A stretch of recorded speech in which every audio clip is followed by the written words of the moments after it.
오히려 그렇기 때문에 우리는 우리의 삶 속에서 무언가 나타나는 일이 없고 회복되는 일이 없고 더디게 느껴지고, 나에게 변화와 성숙이 없을 때, 누군가에게 그러한 변화가 나타나지 않을 때 불안하거나 걱정스러워서 뭔가를 더 열심히 해봐야 되는 게 아니라 우리 스스로 깊이 한번 점검해보고 묵상해봐야 되는 거예요. 무엇을요? 복음과 복음의 결과를 이해할 때에 팀 켈러가 마지막으로 당부하고 있는 메시지는 이거예요. 복음과 복음의 결과를 혼동하거나 이 둘을 분리해서는 안 된다. 왜 이런 당부를 하고 있는 걸까요? 우리는 무슨 일이든 얼른 결론부터 보기를 원하는 마음이 있습니다. 원인과 과정이 중요하다는 것을 모르지 않고 있음에도 불구하고 우리가 주의하고 있지 않으면 우리의 몸과 마음은 자연스럽게 그에 따른 어떤 결과, 결론, 나에게 주어질 유익, 혜택 가운데로 우리의 몸과 마음이 기울어지게 되고 말죠. 이처럼 복음이 있고 그에 따른 결과가 있고 그러한 순서와 과정이 마땅히 있어야 하기 마련인데, 어느샌가 우리도 모르는 사이에 그래서 복음이 하려는 게 뭔데? 복음이 해주는 게 뭔데? 그럼 내가 뭘 해야 되는데? 라고 하는 쪽으로 자꾸만 우리의 생각과 우리의 행동이 기울어지게 된다라는 거예요. 그래서 팀 켈러의 당부는 자연스럽게 둘로 나뉘게 되는데요. 먼저는 복음과 복음의 결과로 명확하게 구분을 해서 그 각각의 특징을 혼동하지 않고 바르게 이해해야 한다라고 말해주고 있고요. 다음으로 우리가 복음과 복음의 결과를 각각 바르게 이해하기 위해서 구분을 해보기는 해봤지만, 사실은 이게 분리된 일이 아니라 하나로 연결되어 나타나는 일이라는 것을 바르게 이해해야 한다는 거예요. 아무래도 우리가 복음의 결과에 치우쳐서 둘 사이를 혼동하게 된 문제인 만큼 먼저는 각각 나누어서 바르게 이해해보자 라고 하는 거고요. 바른 이해를 가졌으면 다시 원래대로 돌아가서 그 바른 이해를 기초로 이 둘을 연결해서 하나로 이해할 수 있어야 된다라고 말하고 있는 거죠. 먼저 복음과 복음의 결과를 혼동해서는 안 된다라는 부분에 대해서 이야기를 해볼까요? 이 부분을 이야기하기 위해서 팀 켈러가 소개하는 어떤 설교 내용의 일부분이 있습니다. 이 설교에 따르면 복음과 복음의 결과 그리고 복음의 사역을 이렇게 소개하고 있다라는 거죠. 복음은 하나님이 지금 치료하시며 앞으로 세상의 모든 아픔을 치료하실 것이라는 믿음입니다. 그러므로 복음의 사역은 세상의 정의와 평화를 위해서 일하는 것입니다. 어떻게 보면 듣는 사람으로 하여금 굉장히 기대하게 만들고 또 도전을 일으키게 되는 말이기도 하죠. 그런데 자세히 보면 복음과 복음의 결과를 어떻게 소개하고 있나요? 복음은 하나님이 지금 치료하고 계시고 앞으로도 치료하실 거라는 것을 믿는 게 복음이고, 복음을 믿는 믿음이라는 거죠. 그러므로 그 복음을 믿는다면 거기에 발맞춰서 세상의 정의와 평화를 위해서 애써 일하는 게 복음의 사역이라고 소개하고 있는 거죠. 하나하나 이야기를 해보자면, 먼저 이 설교에서 소개하는 복음에는 혼동이 찾아온 게 분명히 느껴지는 것 같아요. 우리가 이 시리즈 시작부터 강조했던 사실이 무엇이었나요? 복음은 소식이라는 거예요. 그 말이 의미하는 바가 뭐였죠? 복음은 나더러 무엇을 하라고 말해주는 소식이 아니라 나를 위해서 이미 다 이루어진 사실이 무엇인지, 완성된 일이 무엇인지를 전해주는 소식이라는 거죠. 그러므로 복음은 완성된 소식으로 전해져야 되는 거예요. 복음을 소개할 때는 이미 하나님의 뜻 가운데 완성된 일이 무엇인지 명백하게 전해져야 되는 거고요.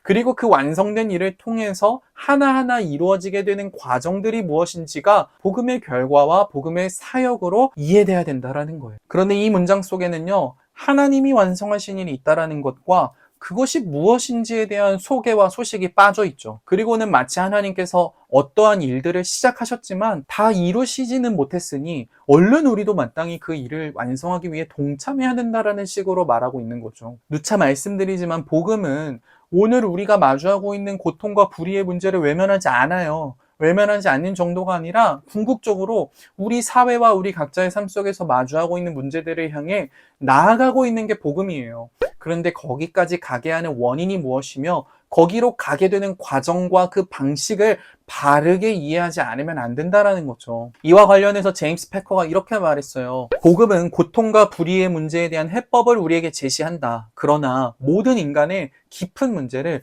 먼저 해결한 다음에 그렇게 한다. 무슨 말이에요? 하나님께서 우리가 마주하고 있는 고통과 불의의 문제에 깊은 관심을 두고 계신다라는 거죠. 그런데 그 일 이전에 뭐부터 하신다는 거예요? 우리 안에, 우리 삶에, 우리 세상 가운데 바로 그렇게 끊임없이 고통과 불의를 만들어내고 있는 뿌리와 같은 그 문제, 그것을 먼저 고쳐내고 그 다음에 거기로부터 파생되는 문제들을 다루어 가기 시작한다라는 거죠. 그 뿌리 깊은 문제, 그 가장 근원적인 문제가 무엇이죠? 그것은 인간과 창조주의 관계라는 문제다. 고통과 불의의 문제들에 대한 해법이 창조주와의 관계 해결에 있다는 것을 분명하게 하지 않는다면 복음 메시지를 왜곡하는 것이며 하나님의 거짓 증인이 되는 것이다. 하나님은요, 우리의 삶에 드러나고 있는 문제들을 해결해 주시기 위해서 그보다 먼저 우리의 삶에 끊임없이 문제가 나타나게 될 수밖에 없게 만들었던 더 큰 문제 한 가지를 먼저 해결하셨다라는 거예요. 바로 하나님과 우리의 관계의 단절의 문제죠. 그러므로 복음은 모든 문제를 야기하는 문제들의 문제, 문제들의 원인과 결과가 모두 종식되었으니 이제 그 해결된 결과를 가지고 우리가 마주하고 있는 고통과 불의의 문제를 다루어 보자 라고 말하고 있다는 거죠. 또 다른 비유를 들어보자면요, 복음은 각 사람과 사회 가운데에 잠시 고통을 잊게 하는 진통제를 놔주는 게 아니라 우리 삶에 끝없이 문제를 만들어내고 고통을 양산해내는 바로 그 문제의 뿌리를 해결하는 치료제가 완성되었다라는 거예요. 이 치료제를 먹고 우리 마음에, 우리 문화에, 우리의 삶에 어떤 변화와 회복이 일어나게 되는지를 지켜보자라고 말하는 게 복음이 되어야 된다는 거죠. 이처럼 복음의 혼란이 있고 복음의 오해가 있으니까 당연히 복음의 결과와 그 사역에도 오해와 혼동이 따르게 되겠죠. 이 설교문의 결론으로 소개되는 복음의 사역을 보면 하나님이 오늘도 그렇게 우리와 세상을 회복하기 위한 일들을 이루어가고 계시니 우리가 거기에 동참해서 그 과제를 함께 성취해 가야 한다라는 식으로 말해주고 있습니다. 그런데 앞서 이야기한 대로 복음을 이해한다면 우선 복음의 사역이라는 게 우리가 세상의 정의와 평화와 구원을 이루기 위해서 나도 열심히 애써야 할 내용들, 방법들을 우선적으로 말하는 게 되지는 않는 거죠. 오히려 이루어진 결과가 어떻게 나타나는지를 바라보면서 동참하게 되는 걸 복음의 결과와 사역이라고 말해주고 있다는 거예요.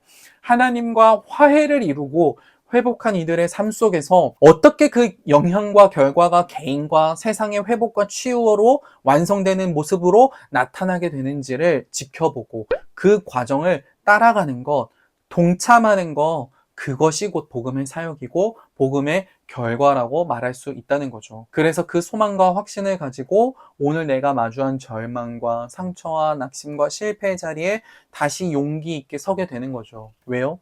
하나님이 다 이루신 일이 있으니까요. 그것이 우리를 변화시키고 완성시킬 테니까요. 그렇게 나에게 주어진 일에 순종하며 오늘의 삶을 살게 하고 어려운 순간을 버텨내게 하고 더 지혜롭고 용기 있게 동참하게 되는 과정들이 개인으로나 공동체로 다양한 모습으로 이어지게 되는데 바로 그것을 바라보며 또 동참하게 되는 것이 복음의 사역이 된다는 거예요. 결국 복음과 복음의 결과에 대해 혼동하지 말라는 말은 복음이 완성의 소식이라는 점을 잊거나 왜곡하게 될 때 발생하게 되는 문제가 있으니까 다시 복음의 의미와 본질을 어떻게 이해하고 있는지 점검해야 된다는 말이 되는 거죠. 그러면 이제 자연스럽게 팀 켈러가 말한 복음과 복음의 결과를 분리해서는 안 된다는 이야기도 나누어 봐야 될 것 같은데요. 복음과 복음의 결과를 분리하지 말라는 말은 바꿔서 말해보자면 어떻게 말해볼 수 있을까요? 이 둘은 원래 따로 떨어져 있는 게 아니라 하나로 이해를 해야 한다는 거예요. 원래 이 둘은 하나라는 거죠. 복음의 결과, 복음의 사역들은 전부 다 완성된 복음에서 마땅히, 당연히 자연히 발생하게 되는 일들입니다. 그런 의미에서 복음과 복음의 결과는 사실 때려야 뗄 수 있는 게 아닌데 이걸 분리해서 여기고 싶은 마음이나 분리해서 여기고 있는 태도가 우리의 삶에 나타나게 될 때가 있다는 거예요. 누가, 언제, 왜 이걸 분리해서 이해하려고 하게 될까요? 저는 하나님이 힘쓰고 계시니 우리도 힘쓰자. 하나님이 하시는 일에 우리도 동참하자. 하나님이 기뻐하시는데 왜 안 하고 있냐? 왜 안 하려고 하느냐? 라고 말하기를 좋아하는 사람들이 자기도 모르게 혹은 은연중에 복음과 복음의 결과를 자꾸만 분리해서 이해하려고 하는 경향이 있다라고 생각합니다. 물론 이러한 말들, 이러한 구호 자체가 틀렸다라고 볼 수는 없습니다. 하나님께서도 그러한 열심을 통해서 하나님께서 나타내실 일들을 나타내시고 회복하실 일들을 회복하실 수도 있으시겠죠. 그러나 앞서 언급한 제임스 패커나 팀 켈러 같은 분들의 가르침을 따르자면 완성과 그에 따른 결과로 복음과 복음의 사역을 각각 바르게 또 충분히 소개하지 않은 상태에서 전하는 복음의 도전과 겉면들은 정말 복음을 위하는 일이 아니라 오히려 복음을 왜곡하는 일이 될 수도 있다라고까지 당부해주며 말하고 있다라는 거예요. 어떤 의미에서 복음을 왜곡하는 일이 되는 걸까요? 이미 복음은 그 자체로서 복음의 결과를 향해 가고 있는 거예요. 하나님과의 관계가 회복이 되면 자연스럽게 이어지는 회복과 화해가 있게 될 거라는 거죠. 그러니까 복음의 결과가 없는 복음이 없다라는 거예요. 복음은 복음의 결과를 통해서 드러나고 확인이 되는 거예요. 우리가 편의상 또 의미를 바르게 알기 위해서 이해하기 쉽게 원인과 결과로 구분을 해서 이해를 해보긴 했지만 사실은 이건 분리된 적이 애초부터 없는 하나의 이야기라는 거예요. 그러니까 복음의 결과와 사역이 어떠해야 된다라고 말하기 위해서는 복음의 의미를 먼저 언급하지 않을 수가 없고 또 복음의 의미를 바르게 이해해야만 그 이야기를 해볼 수 있게 된다라는 거예요. 그런데 우리가 복음의 결과와 사역들을 언급하면서 열심, 진심, 최선, 그리고 더 넓혀져가고 커져가는 거 이러한 방식을 앞세우다 보면은 복음이 가진 그 원래의 의미에 대해서 잊게 되고 오해하게 되고 혼동을 겪게 될 뿐만 아니라 마치 복음은 복음이고 복음의 결과와 사역은 따로 있는 것처럼 나누어서 생각하게 되고 복음은 이루어졌으니까 됐고 이제 우리가 집중해야 할 복음의 결과가 있다. 그에 따른 헌신이 요구된다. 그에 따른 사역들이 바로 이것이다. 우리는 이것에 집중하자, 매진하자, 힘쓰자 이렇게 되어지기가 쉽다라는 거예요. 그러다 보면 결국 무슨 일이 일어나게 될까요? 우리가 하는 복음의 사역과 결과들은 점점 뿌리가 없는 줄기가 되고 열매가 돼서 금세 시들어가게 되기 마련일 거예요. 왜 시들어가고 있는지도 모르면서 그렇게 시들어가게 되겠죠. 어떤 의미와 목적과 원인이 바로 서지 않은 채 무언가를 힘쓰기에 바쁘다 보면 무언가가 나타나지 않고 또 더디게 이루어지는 과정들을 해석할 수가 없게 돼요. 감당할 수 있는 의미가 없게 돼요. 그 과정을 감당할 능력을 갖추지를 못하게 되겠죠. 완성된 기준과 시작과 뿌리가 없거나 잊어버려서 결국 우리는 갈팡질팡할 수밖에 없게 되고 마는 거예요. 그래서 복음이 완성하고 회복한 그 근원적인 일이 무엇이냐, 왜 그 일을 해결하시는 게 우선이었는지, 여기에 대해서 창조주와 인간의 관계 안에서 그 설명을 충분히 담아내지 않은 채 누군가를 독려하기만 하고 이끄는 방식이 되어서는 안 된다라는 거예요. 그게 바로 하나님의 영광을 위한 일이었다라고 하더라도 오히려 복음의 영광과 그 크기와 그 깊이를 가리는 일이 될 수도 있다라고 하는 것을 우리가 잊지 말아야 된다라는 거예요. 이 부분은요, 믿음과 선행이 분리되지 않는 것과 똑같은 것입니다. 루터는요, 우리가 믿음으로만 구원을 받는다라고 말하는데요, 그 믿음을 말할 때 곧 삶과 분리된 믿음으로 구원을 받는 것은 아니라고 말해주고 있죠. 믿음으로만 구원을 받아요. 그런데 하나님이 말씀하시는 믿음, 성경이 말하는 믿음은 선행을 동반하고 있다는 거예요. 선행이 없는 믿음이 없다. 믿음은 있는데 선행이 나타나지 않을 리가 없다라는 거죠. 그러니까 루터의 권면을 빌리자면 복음과 복음의 결과를 생각을 할 때도 우리가 걱정을 하거나 조급해할 필요가 없다라는 거예요.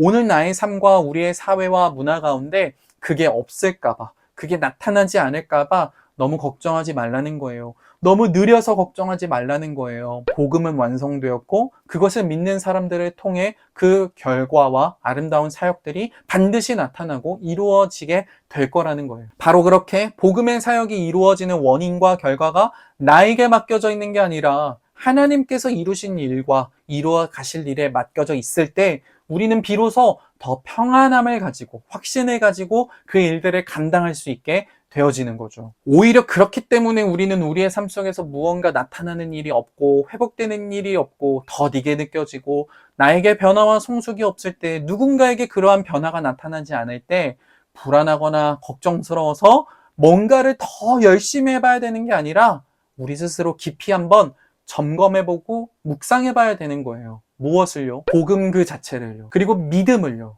복음에는 결과가 포함되어 있고 믿음에는 선행이 포함되어 있는데 우리 삶에 그에 따른 결과와 사역이 이루어지지 않고 마땅히 선행이 나타나지 않는다면 우리가 무언가를 열심으로 채워야 하거나 우리가 대신해서 뭔가를 이루어야 할 게 아니라 복음이 이룬 그 결정적인 사건, 곧 하나님과 나와의 관계가 바르게 정립되어 있지 않은 건 아닌지, 거기에서 비롯된 어떤 그 관계의 오해와 그 관계의 무뎌짐이 있었던 건 아닌지, 그래서 오늘 나의 삶에 자연스럽게 나타나야 할 결과들이 나타나고 있지 않았던 건 아닌지 우리가 한번 돌아봐야 된다는 거예요. 다시 그 기초와 본질과 뿌리 안에서 확신과 감격이 찾아오기 시작할 때 우리는 이루어져가는 과정을 기다리는 마음에도 확신을 얻게 되고요. 그 가운데 내가 감당해야 할 의미와 자세가 무엇인지도 알게 되고요. 그제서야 우리는 지치지 않고 더 열심을 내야 할 일에는 마땅한 열심을 내게 되고, 인내해야 할 일을 비로소 인내하게 되고, 간구해야 할 일은 쉬지 않고 간구하게 될 수 있다라는 거예요. 결국 우리가 우리의 삶에 어떤 문제가 지속이 되거나 해결되지 않을 때 우리가 해야 할 일은 무엇인가를 더 열심히 하기 이전에 깊이 점검하고 묵상해 봐야 하는 거예요. 바로 복음이 무엇이냐, 복음이 이룬 일이 무엇이냐, 완성된 일이 무엇이냐 하는 것이죠. 거기서부터 문제를 풀어가지 않으면 우리에게는 또 다른 왜곡이 발생하게 되고 우리가 하는 모든 일들은 우리를 오히려 정처 없이 방황하게 만드는 일이 될 수 있다는 거죠.